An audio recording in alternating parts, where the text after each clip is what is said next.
my kids ask me when they come in as a freshman, what's he like? Is he mean? Is he looks out there, he's always screaming and yelling and doing this stuff? And I tell him, you know, honest to God, I've told him too, I coached against him in the 90s and I hated him. I swear to God, he played for Lindsay and I hated him. Didn't know what he looked like, but I hated him. Because he was in our backfield as much as our backs were. And he was going through my guys sometimes to get to, and he pissed me off. And later on, when it came, he was coming to school, I thought, this is going to be kind of awkward. I said, I can't not like the guy for that. And he had this big smile on his face when he introduced himself and loved to talk football. And next thing you know, I'm thinking to myself, boy, you are pretty shallow, dude. This kid's pretty nice.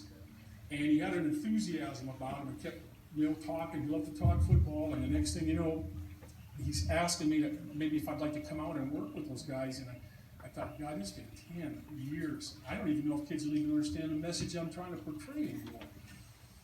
And my youngest daughter kind of told me, Dad, you should go. You like coaching and we're kind of done.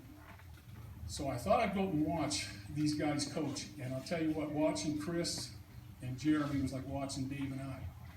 Just 90 miles an hour, fast, talking. They were just like we were. They didn't slow the game down yet, but they were having the time of their life. And the fundamentals they taught, I could tell they knew what they were doing. And I thought, this could be a blast working with guys like this. So I gave it a try. And I tell the kids, like I said, they ask about Jeremy, and I said, he's just like he is. He won't ask anything of you that he hasn't already done. He coaches like he played, like he is in the classroom. And if you've got any kids that are in the classroom with him, he's 90 miles an hour. That's the way he is. What you see is what you get. He's very genuine.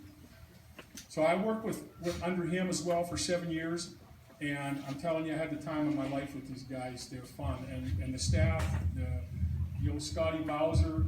I don't know if Ebenezer's still here anymore. We call him Ebenezer. I always say he's older than me, so then I get to rib him like Chris ribs me.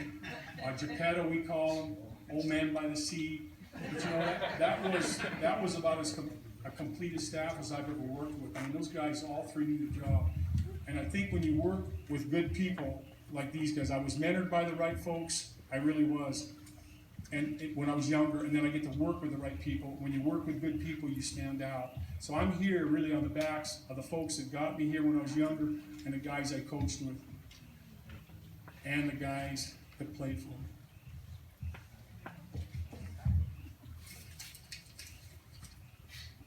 Hey, one thing about these Strathmore kids, and I've heard you older guys say it, they're tougher than nails.